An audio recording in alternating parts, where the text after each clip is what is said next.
Buenas tardes a todos. Ya me conocéis muchos de los que estáis hoy aquí, pero probablemente los que estén desde casa no nos conozcan. Me llamo Alberto Gómez Toribio y soy embajador de Criptoplaza. Hoy vamos a hablar sobre Bitcoin Scripting. Seguramente muchos me habréis visto hablando sobre negocio y estrategia en DeFi, así que quería quitarme el chaleco y los tirantes y dar una clase un poco más técnica.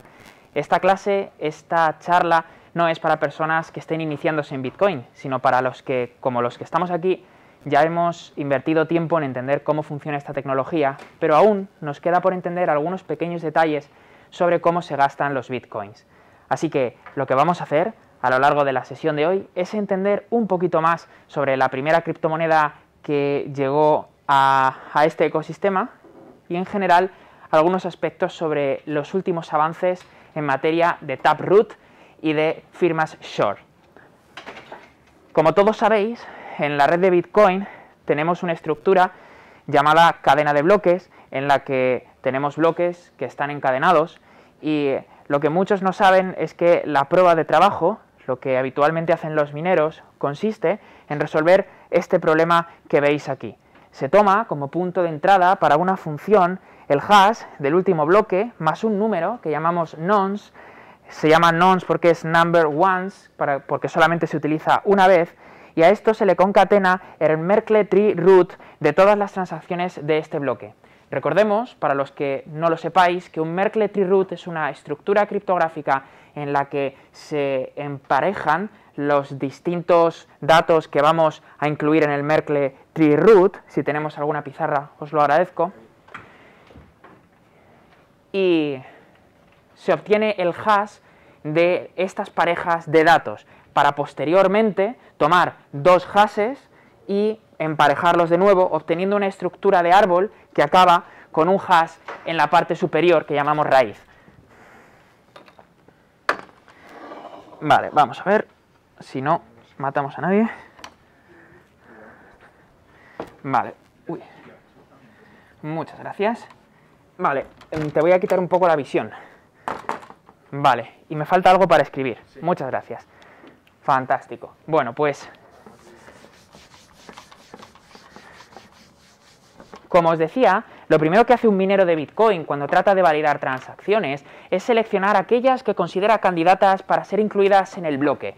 Tenemos algo llamado mempool, que es la zona donde se toman estas transacciones, pero el minero en cualquier caso puede decidir cuáles transacciones va a incluir en el bloque o no. Recordaréis que en el pasado muchos mineros decidieron crear bloques vacíos, y esto es totalmente válido.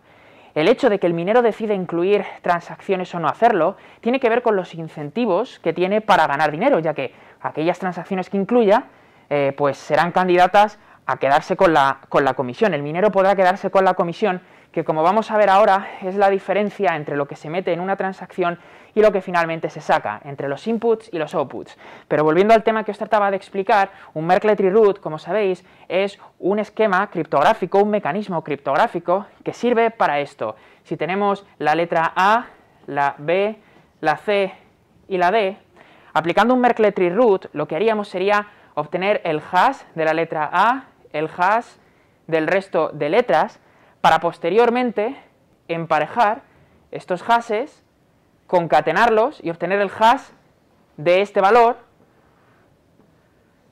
Haríamos lo mismo en la otra rama del árbol y posteriormente los concatenaríamos para obtener un hash de estos dos valores, de forma que tenemos una estructura llamada Merkle Tree porque tiene forma de árbol. Esto sirve principalmente para condensar información en muy poco espacio. En realidad, el Merkle Tree Root no nos permite averiguar cuáles serán los valores originales que tenemos abajo, pero sí nos permite establecer algunos mecanismos criptográficos para probar que el valor que había aquí abajo era una A y no era una X. Para eso nos sirve, no para comprimir información. Recordad que un hash es un mecanismo que implica pérdida de información. Determinista, pero implica pérdida de información. Bueno, pues lo que tenemos aquí es la estructura de un bloque, y en un bloque podemos encontrar lo siguiente: la versión, la fecha en la que ese bloque se produjo. No es un dato que podamos tomar como fiable, ya que la fecha es algo que introduce el minero. Y recordemos, en Bitcoin todo se mide en bloques, no en fechas. Después tenemos n bits, que es la dificultad, el threshold de dificultad con el que actualmente estamos minando. Tenemos el nonce, que es ese valor que tratan de encontrar los mineros, en eso consiste la minería, y tenemos el hash del bloque anterior. Así que ahora que sabemos lo que es un Merkle Tree Root y estamos diciendo que lo que metemos aquí es el Merkle Tree Root de las transacciones, minar un bloque consiste en tomar el hash del bloque anterior más el Merkle Tree Root, a lo que tendremos que concatenar un nonce, el valor que tratamos de buscar. En eso consiste minar, en probar valores diferentes aquí, para que el resultado de esto, de aplicar la función SHA-256 a esto que vemos aquí, sea un producto, un valor, que empieza por una serie de ceros. Esa serie de ceros, que pueden ser 3, 5, 6, dependen de este valor de aquí, del n bits, del threshold de dificultad. Cuanto mayor sea ese threshold, mayor número de ceros se exigirá y por tanto mayor será la dificultad para encontrar un bloque. Esto que vemos aquí es lo que podemos encontrar en un bloque. Y si hacemos pues básicamente una inspección en hexadecimal en la base de datos BerkeleyDB que encontraremos en cualquier nodo de Bitcoin y cortamos los bytes, encontraremos que los 4 primeros corresponden a la versión, los 32 siguientes a la cabecera del bloque previo. Esta tabla nos da una pista para un experimento que os propondré un poco más adelante. Vamos a entender ahora cómo funcionan las transacciones en Bitcoin. Bitcoin es una moneda digital que tiene un lenguaje similar a lo que hoy utilizamos para programar los smart contracts. Los smart contracts, como sabéis, son programas de ordenador que se introducen en un campo llamado payload y que junto a una transacción se publican en la red de Ethereum. Es gracias a que Ethereum incorpora una máquina virtual que se pueden ejecutar estos programas. En el caso de Bitcoin, estos programas de ordenador no están asociados a una transacción, sino que están asociados a un output. Y una transacción tiene varios inputs y varios outputs. El motivo por el que existe el Bitcoin Script, a diferencia de los lenguajes de scripting que existen en Ethereum, es el de definir cómo se puede gastar cada uno de los outputs. Por eso, el Bitcoin Script está asociado inevitablemente a un output y no a varios o a una transacción. Bien, vamos a ver qué pinta tiene una transacción en Bitcoin. Esto es lo que nos podemos encontrar y ahora después vamos a jugar con el API RPC JSON de Bitcoin para ver un poquito cómo funciona esto. Pero podemos encontrar el ID de la transacción, que no es más que el hash del resto de campos. Podemos encontrar un valor que se llama locktime, ahora veremos qué es esto, pero permite crear una transacción y firmarla poniendo un locktime de un valor determinado y será el número de bloque a partir del cual esa transacción se va a poder insertar en la cadena de bloques. Lo siguiente que encontramos son los inputs de una transacción y los outputs. Fijaos, en banca o en cualquier sistema transaccional de dinero, normalmente no tenemos una transacción que tiene varios inputs y varios outputs, tiene un origen y un destino. Pero aquí no. Aquí lo que tenemos es distintos inputs y outputs porque Bitcoin funciona de la misma forma en la que funciona el cash, el dinero en efectivo. Y en nuestro monedero, en el de papel, en el de cuero, podemos tener varias monedas y distintos billetes. Aquí también, esas monedas y billetes son outputs, pertenecientes a distintas transacciones que nos apuntan a nosotros. Así que, si en la red de blockchain de Bitcoin existen 10 outputs de distintos valores de los que somos dueños, podremos tomar esos outputs, conectarlos como input de una nueva transacción y esa será la forma en la que podemos gastar dinero. Imaginad que hay 10 outputs de distintas transacciones que nos pertenecen, por valor de un Bitcoin cada uno de ellos. Si quisiéramos gastar esos 10 Bitcoins a la vez, tendríamos que crear una transacción que tenga 10 inputs, conectados con los 10 outputs de esas transacciones que existen en la red, para posteriormente incluir los outputs que consideremos necesarios. Lo que podemos encontrar aquí es una referencia a la transacción que tiene un output que me pertenece. Lo siguiente que vemos es el número de output, ya que como hemos dicho, una transacción tiene varios outputs. En este caso estoy haciendo referencia al número 0. Y esto que vemos aquí es lo que permite desbloquear ese output. Como os he dicho, cada output tiene asociado un Bitcoin Script. Es algo parecido a un candado. Define cómo y quién puede gastar ese dinero. Y por supuesto, si estoy incluyendo ese output aquí como input de esta transacción, debo ser capaz de desbloquearlo. El ASM es la llave que permite desbloquear ese output. Vamos a ver ahora cómo se ejecuta todo esto. Esto que veis aquí son los outputs, en este caso solo hay uno. Y lo que tenemos es que tenemos un output de un valor de 2,52. Fijaos, el valor se encuentra en el output. Aquí no estoy diciendo cuánto dinero estoy metiendo en la transacción. Si quiero saber de cuánto es este output, tendré que ir a esta transacción, recuperar el output 0, y entonces veré de cuánto es el valor del output que estoy incluyendo aquí. Así que aquí lo que tenemos son los outputs. Este, concretamente, transfiere 2,52 bitcoins. Por lo tanto, hemos de suponer que el input introduce esta cantidad o más. Si introdujera más, lo que estamos haciendo es meter comisión. La diferencia entre la suma de todos los inputs y la suma de todos los outputs, que no suele ser 0, la diferencia entre ambas cosas suele ser un valor entero positivo, ¿vale? Pues es la comisión que se deja al minero. Si recordamos un poco cómo funciona esto, en cada bloque hay una transacción especial que se llama Coinbase, en la que se pone en circulación nueva moneda. 6,25 bitcoins en este momento, pero si vamos a Coinbase y vemos esa transacción en cualquier bloque, nos daremos cuenta de que no son 6,25 bitcoins, sino que son 7, 6,80, y además en cada bloque es distinto. ¿Por qué? 6,25 más el sumatorio de la diferencia entre inputs y outputs de cada transacción, es decir, las comisiones. El dinero se va por el desagüe en cada comisión y reaparece en la transacción de Coinbase. Así que lo que tenemos aquí, si os he dicho que esta es la llave que abre el candado, cada output tiene un candado que permite definir cómo se gasta. Y en este caso estamos definiéndolo con un lenguaje que se llama Bitcoin Script. Nuevamente se incorpora en el campo ASM y bueno, vamos a ver cómo funciona. Si tenéis dudas. Una pregunta, entonces, cuando entiendo que no somos capaces de diferenciar, entiendo cuando se mina todo es un matriz, o sea, siempre te entregan todo, o sea, no hay un bloque minado, sino los minados siempre son los 25 más el otro, ¿no? O sea, no hay... Exacto, el minero lo que hace, el minero en realidad puede decidir en la transacción Coinbase de cada bloque, puede decidir poner 6,25 a pesar de que haya comisiones en ese bloque. No pasa nada, los bitcoins se van por el desagüe y se considera válido, sí. Pero bueno, normalmente, o sea, lo que hace el minero es quedarse con el dinero, obviamente. Entonces, toma 6,25 más diferencia entre inputs y outputs de cada una de las transacciones que está incluyendo. Lógicamente, el minero tiene criterio para decidir qué transacciones mete en el bloque y cuáles no. ¿Y cuáles creéis que introduce primero? Aquellas que le dejan más comisión. Esto es obvio.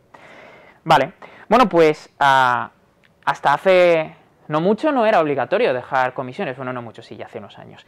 En 2014, por ejemplo, fue la primera vez que me encontré yo con esta situación. Me fui a una conferencia en Ámsterdam, a la Bitcoin Conference, y pagué una camiseta. Resulta que cuando llegué a casa, 3 días después, tenía en mi monedero de Bitcoin el mismo dinero que tenía antes de pagar la camiseta. ¿Cómo es eso posible?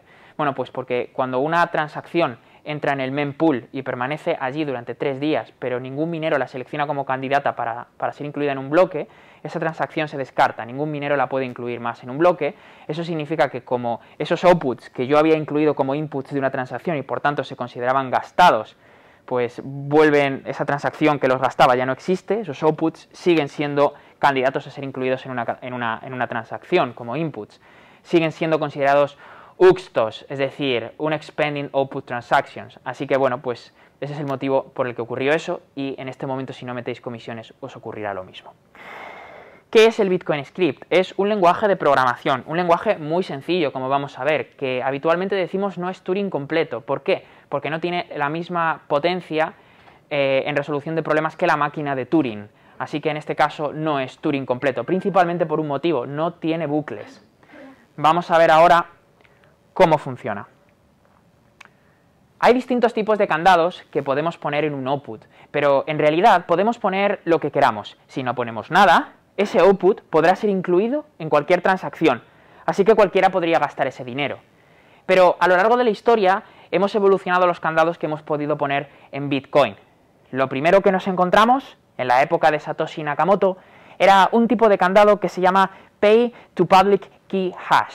Este tipo de candado lo que hace es lo siguiente. Nos permite definir que la cantidad de bitcoins que está asociada a este candado van a poder ser gastadas por el poseedor de la clave privada de una determinada clave pública.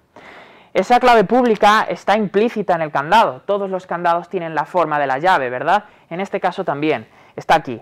Esta es la clave pública, no es la clave pública exactamente, es el hash de la clave pública. Así que fijaos qué curioso, si analizamos la red de blockchain de Bitcoin, pues veremos muchos candados de este tipo y podríamos pensar que sabemos la dirección pública de esa persona. No la sabemos, porque en realidad lo que tenemos es un hash.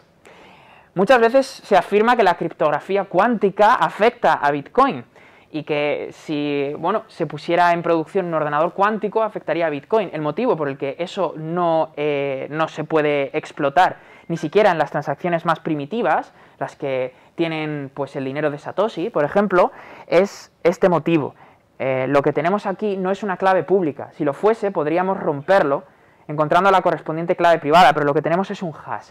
Y romper hashes, encontrar colisiones, es otra historia. ¿Vale?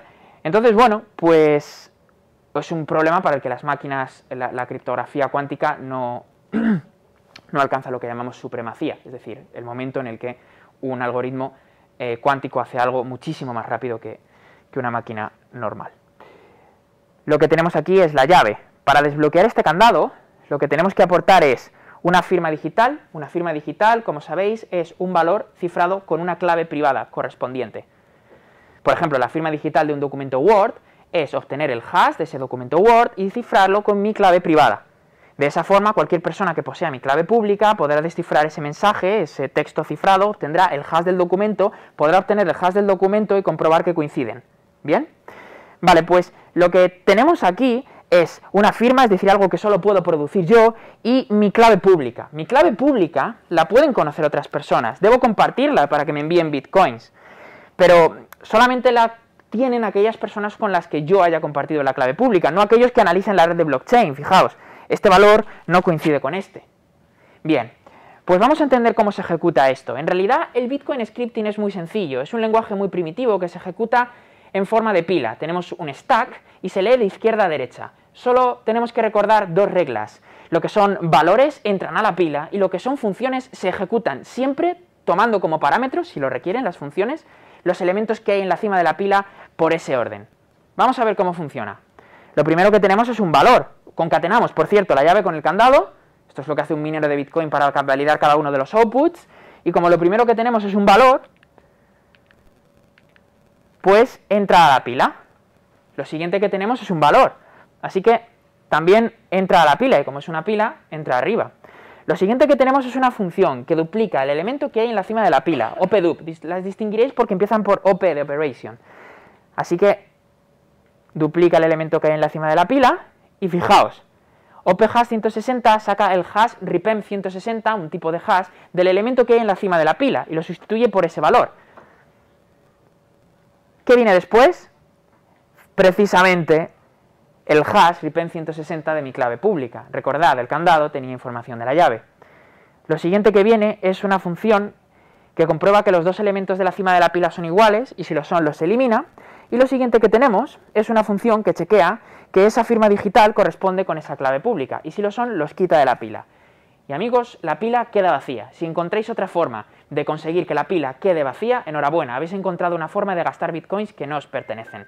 Esta es la forma en la que se valida que puedes o no gastar un bitcoin. Ser capaz de proporcionar un valor que concatenado con el output script de cualquier output en ejecución de esta forma que os he mostrado hace que la pila quede vacía.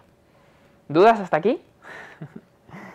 Una pregunta que siempre he tenido de esta parte, hablamos mucho de hash y demás. ¿Qué probabilidad de colisión realmente? Muy pequeñita, ¿no? Muy pequeña, muy pequeña. De hecho, alguna vez cuando ha habido un caso raro muchas veces de estos de Bitcoin, se dice si alguien ha podido generar una semilla igual que otro. O sea, ha podido dar en algún momento esa casuística. Sebas calculó esto, creo que había menos átomos en el universo que probabilidades de encontrar una colisión, sí. Creo que tengo por ahí los cálculos. Es realmente pequeña, no hay probabilidad de... O sea, no es un evento que se pueda dar. Volviendo al tema de ordenadores cuánticos, computación cuántica, y que blockchain es resistente a ese cómputo. Este tipo de blockchain, este tipo de output script, pero sí. Ajá. Pero de la clave pública tú dirías que se puede derivar la clave privada utilizando un ordenador cuántico. En algunos tipos de criptografía, concretamente en esta, que es de curva elíptica, existen algoritmos cuánticos que permiten obtener la clave privada de una clave pública en un tiempo razonable. pero en este caso estoy diciendo que no es vulnerable, es decir, un output script no podría ser un output que no podría ser gastado porque contiene un hash, no una clave pública. Si esa tecnología existiera, todo el mundo iría por el wallet de Satoshi, que tiene no sé cuántos miles de bitcoins. Pero no conocemos su clave pública, por lo tanto no podríamos... No, claro, has visto que lo que tenemos es un hash, lo único que sabemos de Satoshi es que produjo bloques solamente tenían muchos de ellos la transacción Coinbase, y en esa transacción Coinbase no hay inputs y solamente hay outputs, porque es transacción en la que se pone en circulación nueva moneda, y el output tiene un output script asociado en el que, como hemos visto, no tenemos la clave pública, lo que tenemos es el hash de una clave pública. O sea, tendríamos que... Es imposible, además, encontrar una colisión, no sé si me explico, porque no tienes valor de referencia. Por eso, Bitcoin no es vulnerable, y la mayoría de redes de blockchain no son vulnerables. Digo la mayoría porque tampoco quiero afirmarlo de forma categórica, seguro que hay matices que no conozco, pero en el caso de Bitcoin, como veis, este tipo de output script, para ser precisos, no lo es. Y es el más popular en los inicios. Después lo que vimos son las transacciones de multifirma. Las transacciones de multifirma son en realidad un mecanismo que utiliza un OP, que es check multisig, para validar que hay dos firmas que tienen que formar parte del candado. En este caso lo que tenemos que proporcionar son firmas de dos personas diferentes, en el orden preciso. Así que bueno, pues tenemos la firma B, C, y se ejecuta de la siguiente forma. Lo primero es un valor, así que entra a la pila. Lo segundo es un valor, así que entra a la pila. Lo siguiente es el número de firmas. Multifirma, ¿pero de cuánto? ¿De 2? ¿De 10? Bueno, las firmas short precisamente vienen a aportar una ventaja en este ámbito, y es que esta función, el check multisig, no es eficiente y no es posible realizar comprobaciones sobre un número elevado de firmas, concretamente más de 5. Así que en estos casos la firma short que se acaba de incluir aporta una ventaja muy grande, ya que podemos incluir multifirma por más de 500 firmas en una transacción. 2, porque es el número de firmas que voy a comprobar. Después tendríamos la clave pública de A. Fijaos que en este tipo de script, ¿vale?, que es el más primitivo de multifirma, ya no se usa, pero si hay transacciones de este tipo, estas sí son vulnerables, porque tenemos la clave pública de A, de B y de C. Entran en la pila porque son valores. Después lo que decimos es que... no se podría, porque en realidad tendremos que encontrar... No, sí que se podría. Podrías obtener las claves privadas de estas firmas y después poner las dos que te diera la gana. Fijaos, entra aquí un 3 y lo que hacemos es... Check multisig toma estos parámetros, como si fuera una función, entre paréntesis, ¿vale?, en este orden, y lo que hace es que comprueba que hay dos firmas aquí pertenecientes a estas 3, y estamos pidiendo 2 de 3, en este caso. Y de esta forma es como se ejecuta. Nuevamente, esto no es correcto. El check multisig se ejecuta sobre estos de la pila, no entra a la pila. Pues en este caso, si la pila queda vacía, nuevamente es correcto. Vamos a algo más actual. Esto que os he contado es bastante primitivo, pero vamos a ver qué es lo que ocurre cuando tenemos un output script de estas características. Tenemos esto que veis aquí arriba, y lo que se incluye en el UXTO, un Expanded Output Transaction, es esto que vemos aquí abajo. Como veis, es un troncho de información, y todo esto va en la blockchain, donde tenemos 2 megabytes por bloque, quizá algo más, así que es un problema. Vamos a ver cómo hemos resuelto este problema a lo largo del tiempo. Lo que hemos hecho es inventar algo llamado Pay to Script Hash. Pay to Script Hash nos permite obtener un hash de todo eso que hemos visto antes, es decir, de un output script. Obtenemos el hash, lo codificamos de esta forma. Por cierto, podéis copiar y pegar esto en consola, tendréis disponible el material. Y lo que tenemos es esto que veis aquí. Tenemos un output script, que este es el más común ahora en nuestros días, que tiene esta pinta. Hash 160, esto es el output script, que puede ser de lo que sea, ni siquiera sabemos si es un multifirma, no lo sabemos. Y después un equal.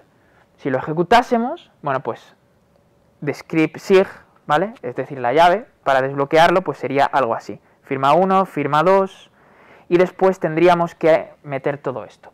¿Por qué? creo que lo he puesto para ejecutarlo. Sí, vamos a ejecutarlo. Lo que hemos hecho es sacar fuera de la blockchain los datos del output script. Y lo que hemos dejado en la blockchain es el hash del output script y una función que dice, en la llave, además de la llave, me vas a dar parte del candado.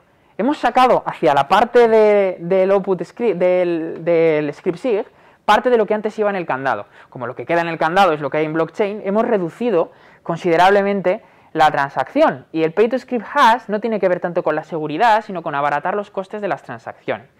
Todas estas ventajas o improvements han venido siempre por parte de los exchanges, que son los más interesados en abaratar costes. Vamos a ver cómo se ejecuta esto. Bueno, pues veis que es bastante sencillito. OP hash 160, que ya hemos visto esta función antes, el hash del script y OP equal, que también la conocemos, la hemos visto antes. Delante metemos lo demás, pero ahora forma parte de la llave. Hemos desplazado simplemente hacia afuera parte del contenido que antes teníamos dentro. Y bueno, pues si ejecutamos esto, pues recordamos lo que son valores entran a la pila, lo que son funciones se ejecutan y al final pues la pila queda vacía. ¿Qué es lo que ocurre? Que hemos sido capaces también de evolucionar un poquito más y de crear direcciones que son pay to script hash. Así que cuando tengáis un wallet de Bitcoin, seguro que habréis visto que te dice generar direcciones compatibles o no con SegWit, o ahora vamos a SegWit. Pero bueno, también en su día, los que vengáis de un poquito más atrás, habréis visto cómo pues, se nos pedía actualizar nuestras direcciones a direcciones pay to script hash. ¿Por qué? Bueno, no es obligatorio, pero principalmente son más baratas. Fijaos que hacer transacciones con esto es totalmente compatible siempre con todo lo que viene de detrás. Una persona que despierte de repente del coma desde el año 2009 sería capaz de gastar su dinero. Eso es lo bonito de Bitcoin y el reto, de verdad, de introducir cambios en un protocolo como este.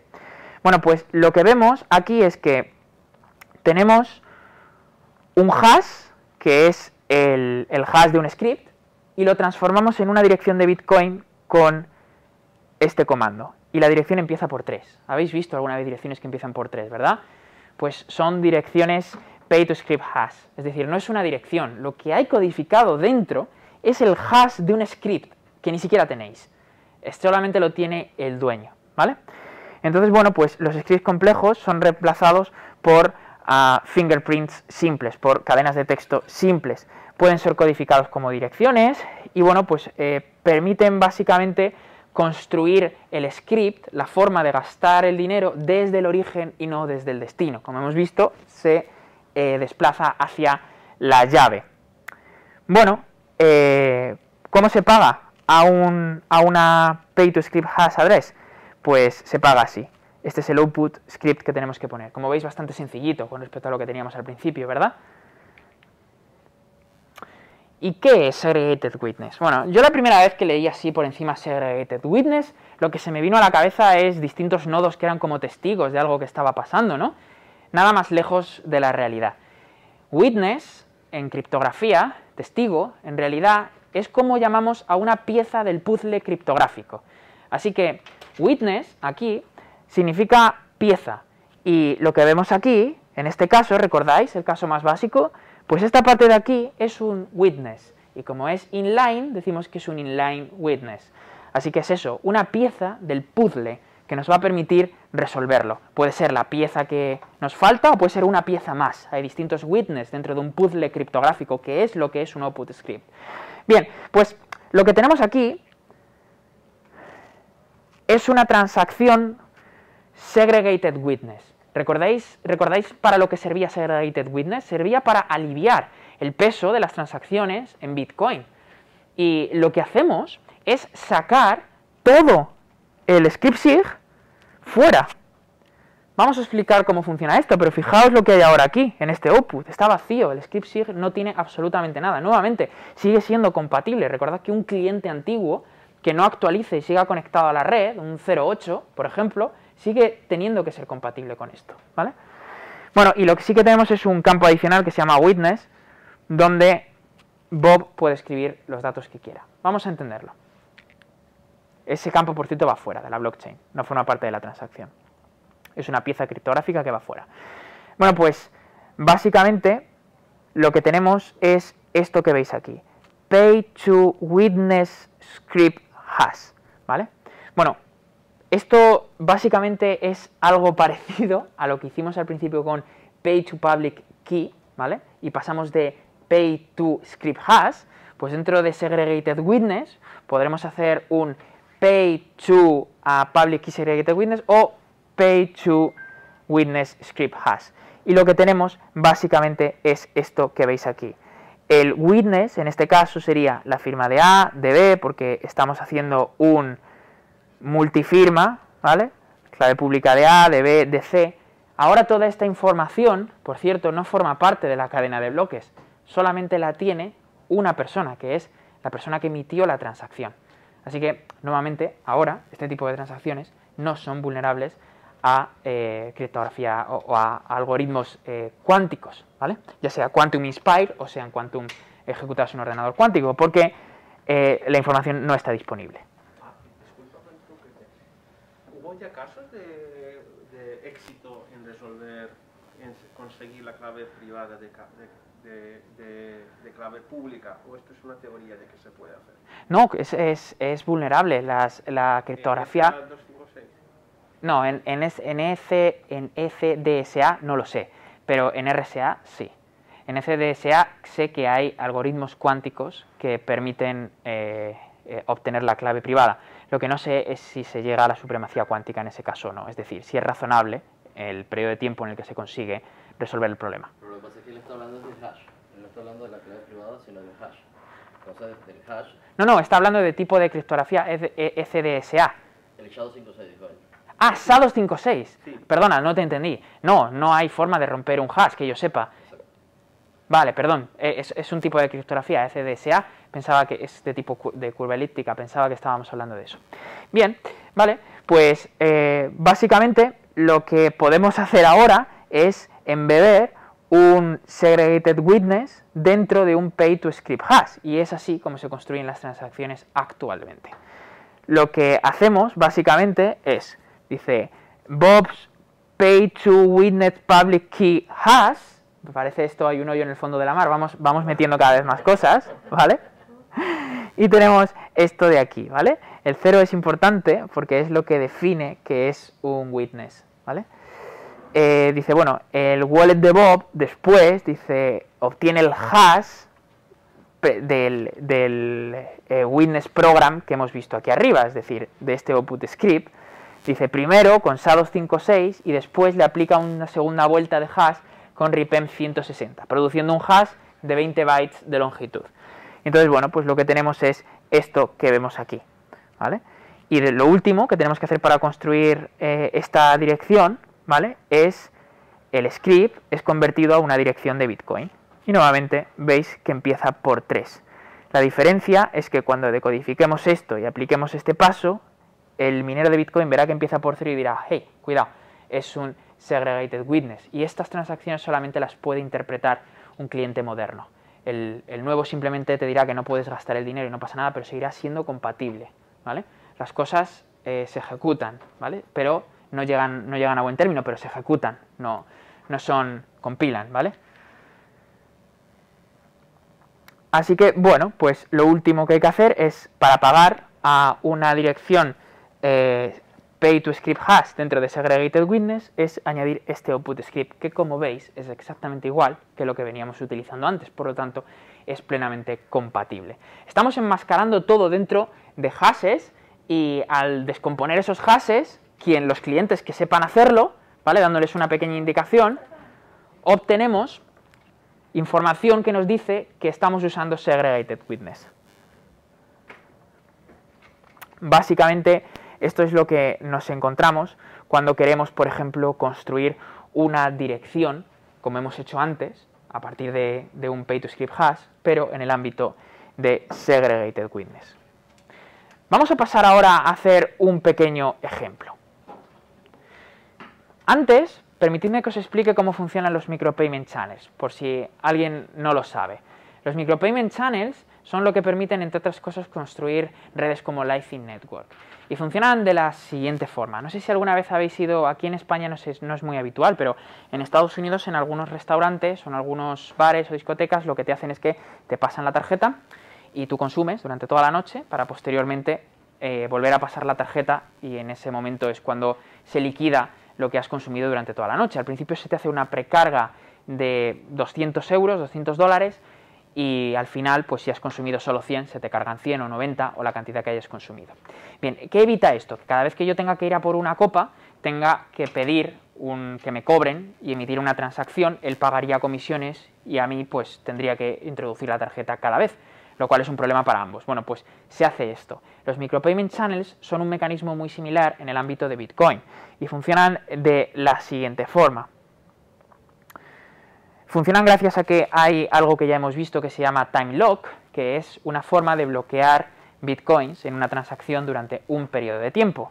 Así que lo que tenemos básicamente es una transacción con un input y un output, pero el output lo voy a poner en multifirma. Este es el momento en el que tomo mi tarjeta y se la dejo al camarero para que la pase y me bloquee 100 euros. En este caso está bloqueando un bitcoin.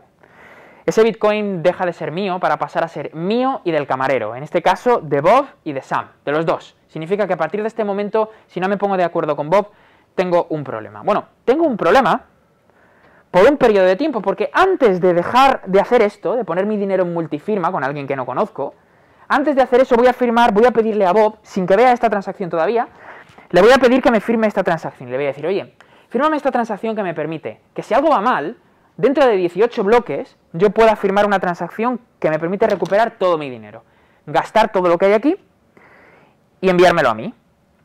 Él lo firma, como esta transacción requiere que ambos firmemos, él todavía no la ha visto, puede firmar esta, y cuando la tenga firmada, yo también la firmo, y ya sé que en el peor de los casos, dentro de 18 bloques recuperaré mi dinero.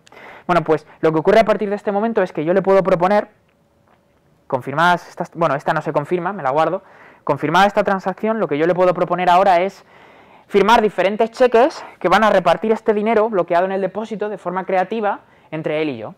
El primero le da 0,1 bitcoins y a mí me da 0,9. Recordad, para gastar esto es necesario que firmen los dos. Y el lock time que tiene esta transacción es inferior al que tiene esta. Por lo tanto, este cheque se puede cobrar antes y la persona con la que estoy negociando sabe perfectamente que yo no voy a gastar, no voy a dejar esto sin fondos antes de que él pueda gastar su cheque. Lo siguiente... No sé si os puedo explicar un poquito más porque ¿No? no lo he entendido. Entiendo que lo que hace lo de abajo, Sí. lo que te hace es que tú puedas retrocederlo en algún punto, ¿no? Es una transacción de refund, sí, no retrocederlo, aquí no se retrocede nada. Yo he definido un depósito, esta transacción la he generado, pero no la he enviado a la cadena de bloques, solamente la he generado y me la guardo yo. No te la enseño a ti ni siquiera, imagínate que tú eres la contraparte.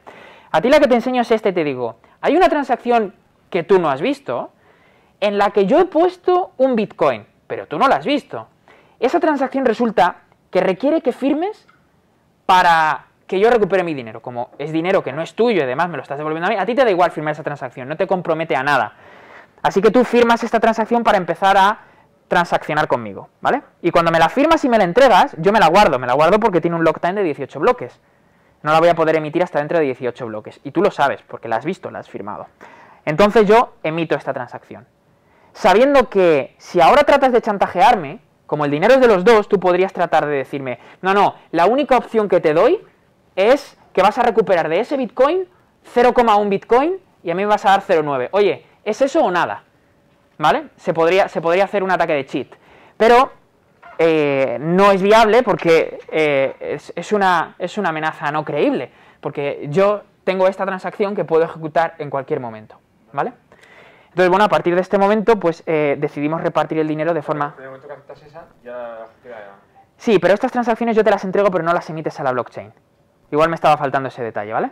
O sea, esas te las doy, pero todavía no las hemos consolidado. Te las doy yo a ti, las genero yo y te las doy a ti como pagarés, como cheques, pero tú no vas a cobrar todavía estos cheques. Tienes este y también tienes este otro, tienes los dos, el anterior y este, los dos. Y también tienes un tercero. ¿Cuál de estos tres te interesa emitir, Jesús? A mí que me vuelvas a mí, ¿no? el que te dé más a ti. Por tanto, no me preocupa que tengas los 3. Sé que vas a emitir el último. Oye, si emites otro, fantástico, no te voy a decir nada. ¿Vale? ¿Entendéis por qué esto funciona? Los micropayment channels siempre funcionan en un sentido. No podríamos emitir transacciones que de repente revierten parte de la cantidad, etcétera, porque no sabría a ciencia cierta cuál es el incentivo de la contraparte, a emitir una u otra transacción. Por eso, los micropayment channels se abren en ambos sentidos. Un micropayment channel que abre Jesús en un sentido y otro micropayment channel que abro yo en el sentido de Jesús. Y estos micropayment channels se mueven hasta que todo el dinero se ha desplazado de una u otra parte. Y en ese momento, lo que hacemos es que rompemos y emitimos esa última transacción, que deja sin fondos el depósito inicial y que, por tanto, no me permite a mí emitir esta transacción. Este mecanismo, que no era habitual ni existía en realidad, en el 2014 tuvimos que implementarlo para crear CoinFein, ya que lo que hacíamos era básicamente permitir que dos clientes intercambiaran dinero fiat por criptomonedas sin un tercero de confianza. El dinero fiat se encontraba en procesadores de pago como PayPal u OkPay y los bitcoins se encontraban en una aplicación de escritorio. Lo que hacían los clientes era abrir un micropayment channel entre ellos y pagarse cantidades pequeñas de dinero fiat a la vez que hacían lo mismo con los bitcoins. Obviamente es viable en el caso del dinero fiat, inviable en el caso de los bitcoins por las comisiones y los tiempos de confirmación, sobre todo esto segundo, en aquel momento no había tantas comisiones. Y decidimos hacer esto para que solamente se tuviera que emitir una última transacción al final. Como veis ahora, esto tiene un uso muy distinto y es el de la creación de una red de segunda capa que conocemos como Lightning Network. Imaginad que yo tengo un micropayment channel abierto con Jesús y tengo otro micropayment channel, ¿cómo te llamas? Bent. Y otro micropayment channel abierto con Bent. Entonces, lo que podríamos hacer es que si Jesús desea pagarle a él, pues Jesús podría desplazar su deuda conmigo en ese micropayment channel y yo moverla hacia él. Y además, como es Jesús el que quiere pagar y mover parte de mi balance, de mi deuda, podría cobrarle una pequeña comisión a Jesús, pero muy pequeña, ya que estamos hablando de gestión de capital y no de minería de Bitcoin, en el caso de la red principal. Veis que las redes de segunda capa normalmente aportan menos confianza que las redes de primera capa. Eso es obvio, pero hay distintos grados de confianza. Polygon, por ejemplo, que es una solución de segunda capa en Ethereum, tiene mucha menos confianza, muchos más riesgos de que algo salga mal que en el caso de la de Bitcoin. En ningún caso las personas que forman parte de la red podrán robar vuestro dinero, porque fijaos, se trata de fondos bloqueados que no son míos en realidad, o sea, es simplemente desplazar fondos de un sitio a otro. Pero aún así existe la posibilidad, por ejemplo, de que mi nodo desaparezca. Y el dinero bloqueado ahí pues se pierda. Por eso los micropayment channels están continuamente abriéndose y cerrándose. Bueno, pues así es como funcionan los micropayment channels. Llevamos una hora de charla y tenía preparado una pequeña demo que dura 15 minutos más. No sé si queréis que la hagamos, ¿sí? Bueno, pues lo que vamos a hacer ahora es poner en práctica esto pues, de una forma un poco más visual.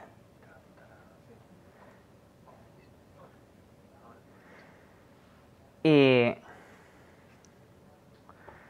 había preparado un par de ejercicios que tienen por objeto meteros el gusanillo para que instaléis un nodo de Bitcoin y juguéis con él y entendáis mucho mejor cómo funciona esta moneda, porque a pesar de que ahora estemos hablando mucho de Ethereum, Bitcoin es un activo de inversión muy interesante y comprender cómo funciona nos da una visión distinta sobre cómo podemos hacer custodio, por ejemplo, sobre qué herramientas tenemos para transaccionar offline, en fin, e incluso puede que tengamos alguna idea que no se le haya ocurrido a nadie más.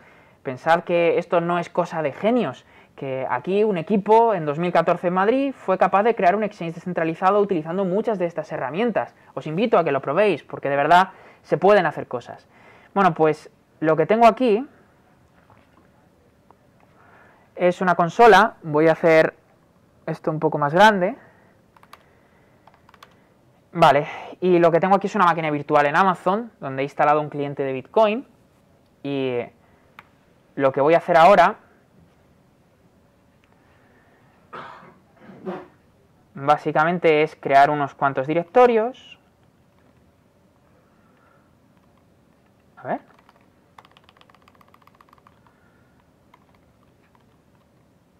Vale.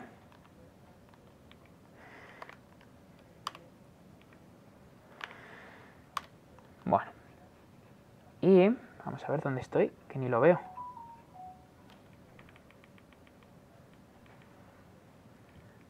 Vale, ya sé dónde estoy. A ver.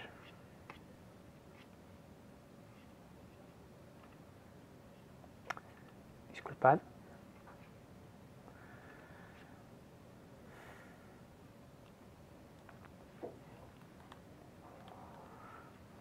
Vale, disculpad un segundito, que tengo que hacer una cosa.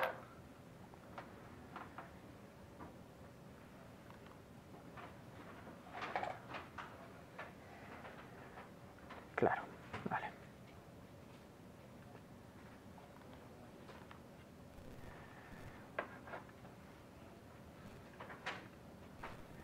Vale, ya está.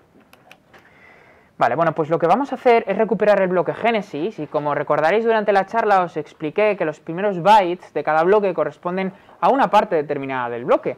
Vimos que había una parte que era n bits, que era el threshold de dificultad. Lo que vamos a hacer es recuperar el bloque Génesis porque Satoshi Nakamoto escribió un mensaje oculto en él. Vamos a tratar de recuperarlo y vamos a ver qué es lo que puso y por qué.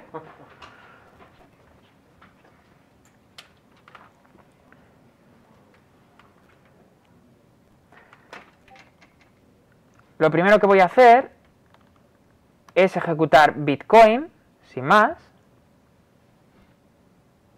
Hostias. Ah, claro. Tengo que hacer una cosa antes.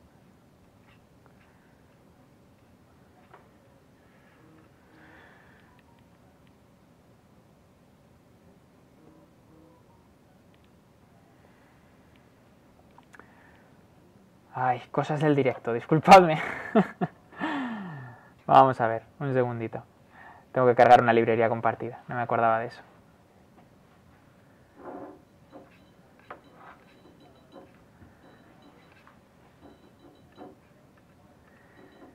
Vamos a ver, aquí está. Export.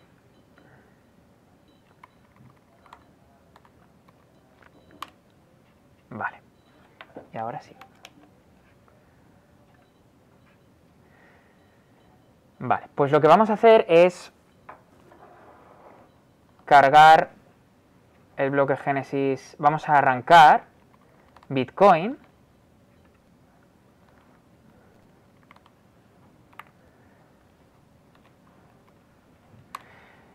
Al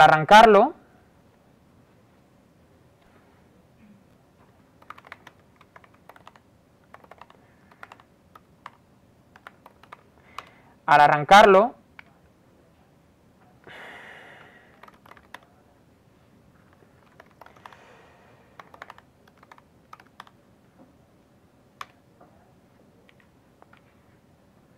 vamos a ver.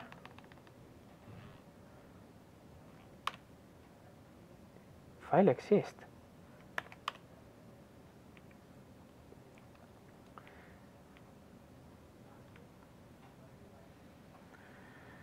Es sin el Ubuntu.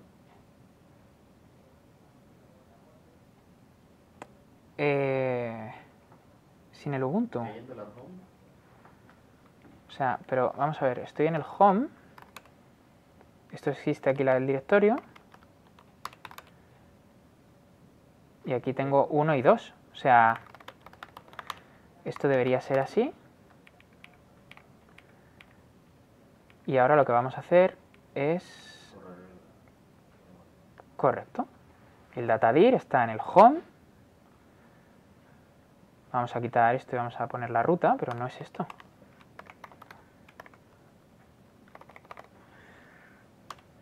Ah, vale, ok. Vale, muy bien. Lo que ha hecho ahora es el nodo arrancar. Lo primero que hace un nodo de Bitcoin cuando arranca es intentar sincronizarse con el resto de peers. Toma una serie de semillas. No penséis que esto es puramente peer-to-peer. En el código de Bitcoin hay una serie de direcciones IP de nodos que están siempre encendidos. Aunque sea una fiesta descentralizada, siempre hay alguien que nos tiene que dar acceso a esa fiesta.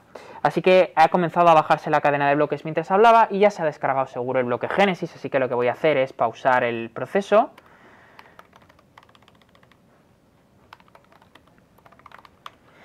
Lo mato.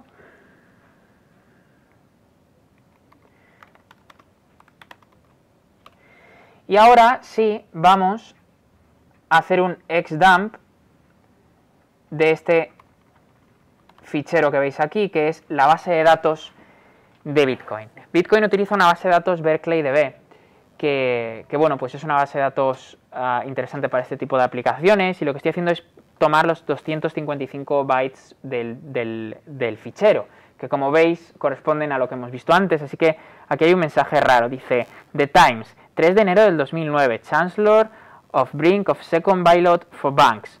Bueno, pues vamos a ver qué es esto.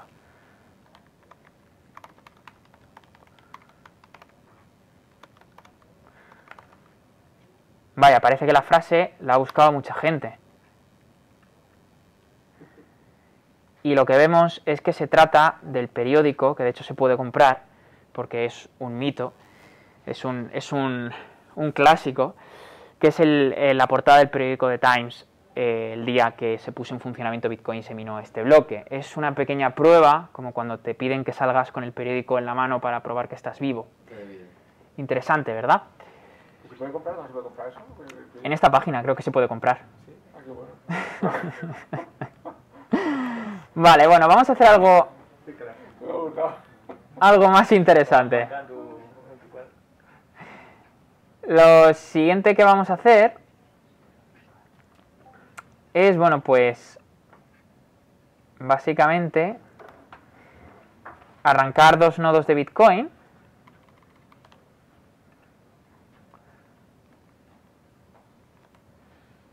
El 1 y el 2. Y el 2, fijaos que está conectado al primero.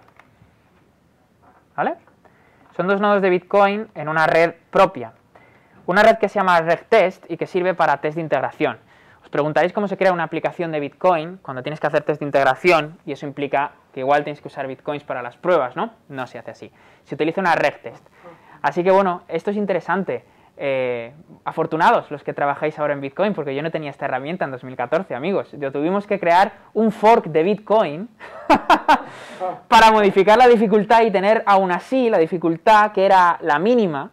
La mínima era lo suficientemente alta como para que con una máquina en Amazon o un servidor o un Mac como este no fuese viable minar bloques cada 10 minutos. Así que teníamos que tener unos mineros de Bitcoin que muy amablemente nos prestó uno de nuestros inversores, Alexander Preusat, y gracias a eso pudimos montar unas desintegraciones. Así que cada vez que el Jenkins arrancaba y pasaba las desintegraciones teníamos que marchar de la oficina, que tenía 9 metros cuadrados, porque no aguantábamos el ruido de los ventiladores de Bitcoin. Eso era desarrollar en 2014, amigos. Pero bueno, vamos a ver qué es lo que podemos hacer con esto para divertirnos un poco. Bueno, pues esto que veis aquí es una instrucción que me permite consumir el API RPC-JSON de este nodo, y lo que puedo hacer es generar un bloque a mi antojo. Como veis, los test de integración se pueden definir creando escenarios en los que diga pues que no ocurra nada si no se mina un bloque, y yo sé que no se va a minar un bloque, y si se mina un bloque entonces tiene que ocurrir esto. Entonces puedes crear esos escenarios, ¿no? Bueno, pues lo que acabo de hacer es crear un bloque.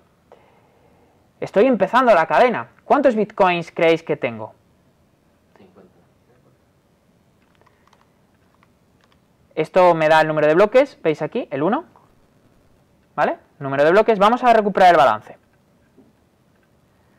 Como acabo de minar un bloque, el balance debería ser 50. ¿Se puede subir, Alberto? ¿Puedes ponerlo arriba que no se vea? Sí, Y es cero. pero es 0. ¿Por qué, chicos? ¿Por qué es 0? Porque han pasado los primeros 10 minutos, ¿no? No, los bloques se están confirmando. O sea, el bloque cuando se genera el bloque ya está confirmado. O sea, los 10 minutos es el tiempo que pasa entre que alguien encuentre un bloque pero acabo de encontrar uno. De hecho, ese es el hash del bloque. Eso pues, se produce por el periodo de maduración de moneda, para evitar que la gente que crea forks, no intencionadamente, pueda gastar los bitcoins según se ha generado el fork. Hay un periodo de maduración de moneda de 100 bloques. Eso significa que acabo de generar este bloque y hasta que no pasen 100 no voy a tener disponibles esos 50 bitcoins. Vamos a ver si eso es verdad o no. Estas son cosas que se leen en internet, pero hay que verificarlas. Pero eso en la realidad no pasa, ¿no? Porque... Sí, en la realidad pasa. Y entonces entregan el que se ha generado hace 100... No es que a ti te entreguen, si tú eres minero de Bitcoin y minas un bloque, no vas a tener hasta dentro de 100 bloques. No sabía eso. No es recuperar, o sea, ese output es tuyo, pero no va a ser posible incluirlo como input de una transacción, es una de las reglas, eso es, hasta que el bloque donde está incluida la transacción que tiene ese output tenga 99 bloques por encima. Entonces, bueno, pues voy a generar 100 bloques, ¿vale? Y como he generado 100, es decir, 101 con el que he generado antes, ¿cuántos debería tener ahora? 50. Interesante, ¿verdad? Es muy bonito. Os invito de verdad a que juguéis con esto porque es divertido. Yo prefiero Netflix, ¿no? Bueno, en Netflix tenéis un documental muy bueno que se llama The Rise and Rise of Bitcoin, donde salen los principales actores que se movían en este scene en 2014, 2012, entre ellos Charlie Shrem, John Matonis.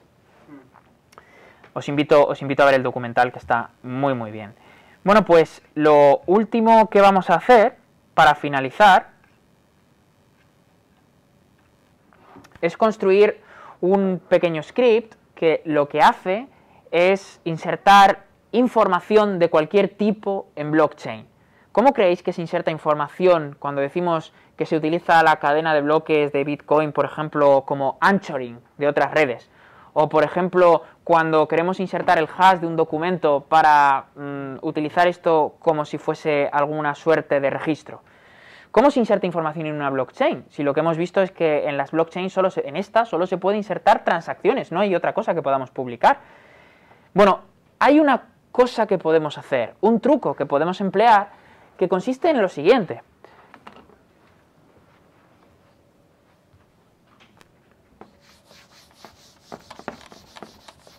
Bueno, ¿cómo metió Satoshi el texto de...? ¿No? Así es como metió Satoshi el texto. Efectivamente. Bueno, pues este truco, que como veis es tan viejo como Bitcoin, pues consiste en lo siguiente. Cuando tenemos un output, podemos poner un output script que nosotros queramos, ¿no? Satoshi decidió poner el output script que él quería. Ojo, porque no podemos poner cualquier cosa en el output script. Si ponemos algo que no compile, ¿vale?, que no deje vacía la pila o que esa transacción no se va a poder insertar en la cadena de bloques, recordad. Entonces tiene que ser algo válido. ¿Qué es lo que puedo poner? ¿Cómo lo puedo estructurar? Bueno, pues podemos utilizar lo siguiente. Hay una instrucción que se llama op_return.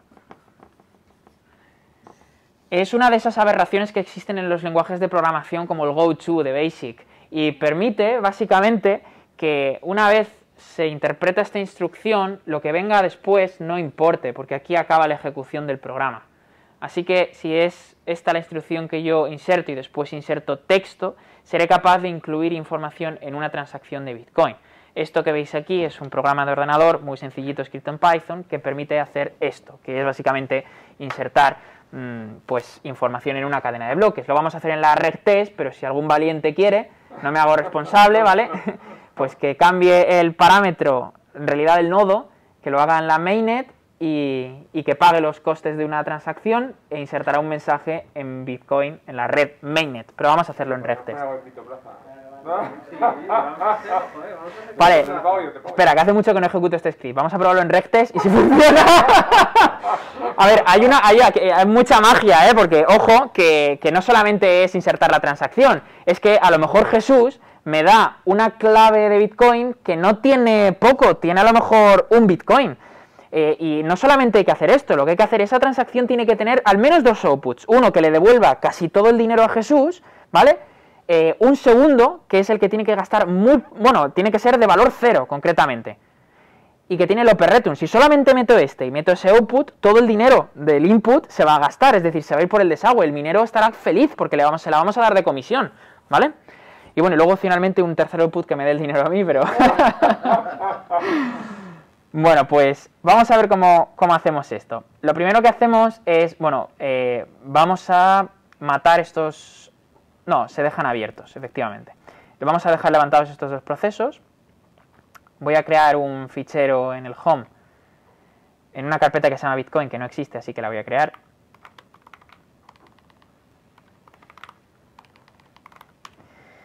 Y lo que vamos a hacer ahora es, pues, editar este fichero y poner una serie de parámetros para que los tome el script que estoy utilizando, que son los parámetros de conexión al nodo de Bitcoin, sin más. Bitcoin puede tomar los parámetros por inline en consola, los puede tomar de un fichero de configuración o de variables de entorno. Y bueno, pues en este caso lo vamos a hacer así. Voy a instalar, permitidme, una serie de dependencias.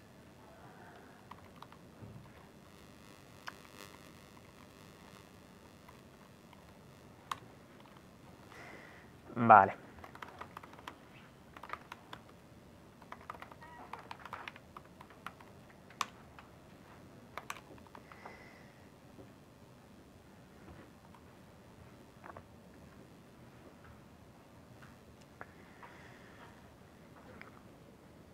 Mi script está escrito en Python y tiene una serie de dependencias con unas librerías. Lo que estoy haciendo es instalar esas librerías para que se encuentren en el path.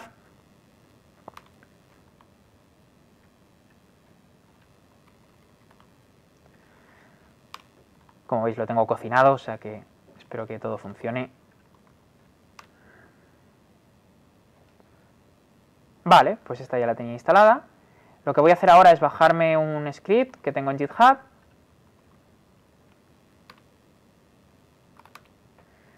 Ahí lo tengo, ¿vale? Y bueno, lo que vamos a hacer ahora es ejecutarlo. ¿Le echamos un vistazo al script antes de ejecutarlo para explicarlo? Venga, vamos a echarle un vistazo.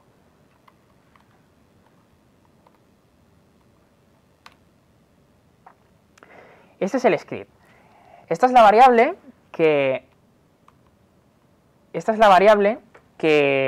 donde yo guardo el mensaje que vamos a insertar en la transacción, en el output script, ¿vale?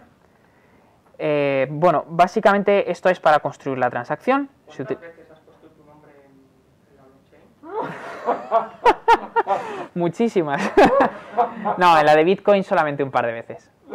Solo un par de veces se han prestado a pagar por poner mi nombre, además. No. Pero sí, no es barato. ¿Tienes los bloques para verlo? Sí, no aquí, no está preparado, lo lamento, pero os lo puedo pasar y hacéis... En el Blockchain Explorer, ¿no? ¿Tienes el número de bloque? Sí, se puede ver en el Blockchain Explorer, pero no tengo el número de bloque y sí, lo podríamos ir directamente, no haría falta recuperar el bloque.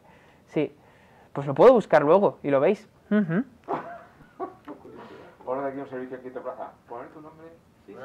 Bueno, hay servicios, Eternity Wall, había alguno, ¿no? Hay servicios donde se puede hacer esto. Bueno, vamos a ver. Básicamente, aquí tenéis que cambiar mainnet regted por mainnet y cambiaréis de tipo de red. Ya está. Ojo, el nodo también tiene que estar en mainnet. Recordad que lo hemos levantado algunos parámetros. Deberíamos quitarle el DNS seed a 0, ponérselo a 1, al menos eso. O simplemente ejecutar bitcoind, que arranca con los parámetros de mainnet. Y bueno, pues lo que estoy haciendo aquí es codifico el mensaje en hexadecimal. Compruebo que el mensaje tiene los bytes que tiene que tener. Y si no, porque bueno, tenemos un límite a la hora de meter texto aquí. No podemos meter lo que nos dé la gana. Satoshi llegó al límite. Pero de hecho son 80 bytes, lo máximo que podemos meter. Como veis, eso da para muy poco. Y como veis es antinatural, esto no sirve para eso, pero es un truco que se utiliza, que es útil para algunas cosas, teniendo en cuenta el grado de inmutabilidad que tiene la red de Bitcoin, pero solo para eso. Abro la llamada al API RPC, listo de la cartera del nodo al que me estoy conectando, que como sabéis el nodo es en sí una cartera, de hecho es el primer wallet que existe, es el nodo de Bitcoin, con la interfaz gráfica de Bitcoin Qt. Y lo que hago es que listo los UXTOs, es decir, los Unexpanding Output Transactions. Y aquí me los quedo en una lista, tomo el primero al azar, o sea, podría hacer un recorrido para ver cuál de ellos tiene menor cantidad, para utilizar uno u otro, pero bueno, tomo el primero. Y bueno, pues lo que hago aquí es que tomo la clave privada y aquí esta es la magia, defino la fee. Este código que veis aquí tiene por objeto calcular cuál es la fee razonable en este momento en la red de Bitcoin en mainnet y se la está metiendo en regtest, lo cual no tiene ningún sentido, pero bueno, podría haber detectado que estoy en regtest y no haber ejecutado esta parte. Bueno, pues defino la fee en satoshis. Si la fee es demasiado alta o no tiene sentido, he metido esta comprobación. Y bueno, pues como veis, la cantidad a transferir es la cantidad menos la fee, lo que hemos dicho. La diferencia entre inputs y outputs es la fee. Y por último construye la transacción. Fijaos cómo se construye. En hexadecimal, este es el código para OpenReturn, ¿vale? Meto el mensaje en hexadecimal y después pues OPDUP, este es el exchange address, es como se suele llamar a la dirección de cambio. Recordad, dos outputs, uno para devolverle el dinero a Jesús, otro que es el output donde vamos a meter el OpenReturn. Bueno, pues este es el segundo. ¿Qué es lo que meto? OPDUP, OPHASH 160, en fin, un Pay to Public Key Hash, que ya sabemos de lo que estamos hablando. Construyo la transacción, que como veis es algo bastante sencillo, y la firmo para posteriormente enviarla, ¿vale? Venga, pues vamos a ejecutarlo.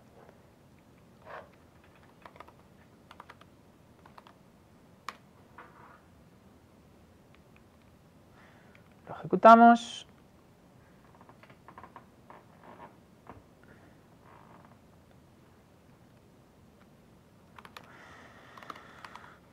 Vamos a ver, un segundito.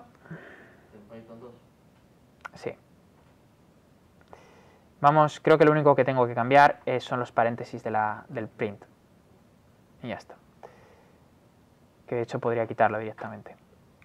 Vale. No lo puedo quitar porque...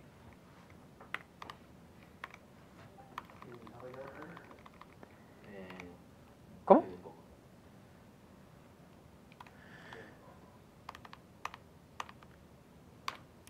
Vale, y ahora sí, lo ejecutamos.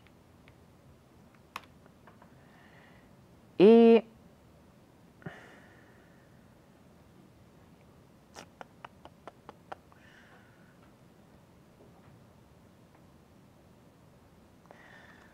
A ver, un segundito.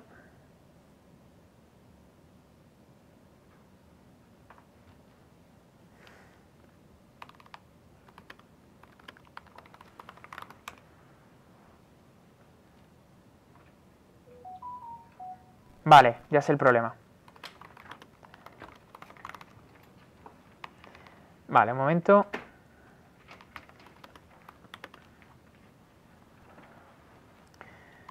Cosas del directo.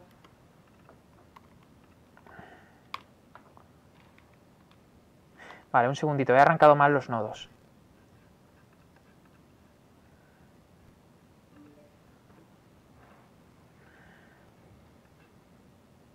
No he arrancado dos nodos. Vamos a ver. Vale.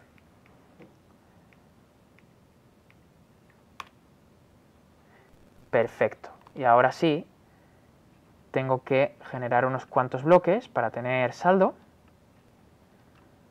Vamos a generar, por ejemplo, 100 o 200.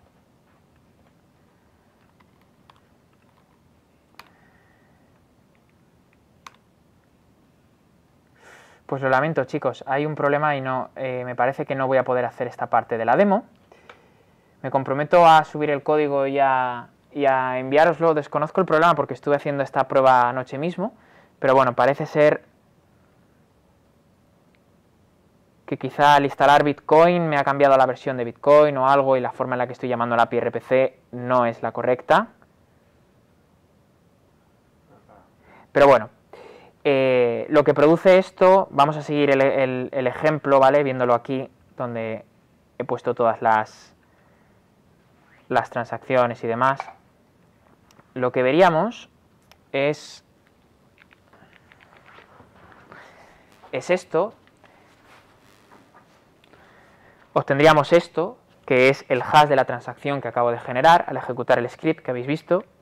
Lo siguiente que ocurriría es que tendría que utilizar el API RPC JSON para decirle, dame esta transacción, este hash de la transacción, dámelo, y lo que me da es la transacción en bruto, en raw. Afortunadamente, el API RPC JSON tiene un comando que yo puedo invocar para decodificar la transacción, y lo que obtendría es esto, que es una transacción, aunque la veáis así, en JSON, exactamente igual que la que hemos visto, con sus inputs, sus outputs, y fijaos, el output script es este.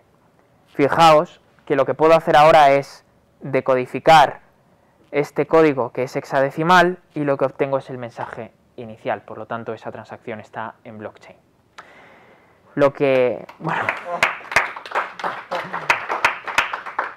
muchísimas gracias. Bueno, pues en esta charla, que como veis es poco habitual, no suelo hablar de este tipo de cosas, pero la verdad es que es una de las cosas que me motivan a seguir trabajando en blockchain y concretamente en DeFi. Espero que hayáis aprendido un poquito más sobre Bitcoin. Lamentablemente no se habla mucho de Bitcoin estos días y es porque, bueno, la mayoría de cosas, hay que decirlo, están ocurriendo en la red de Ethereum, pero es un activo muy interesante que creo conocer mejor nos puede ayudar a entender qué oportunidades tenemos. Así que nada, muchas gracias chicos y espero que lo hayáis disfrutado. Bueno, todo esto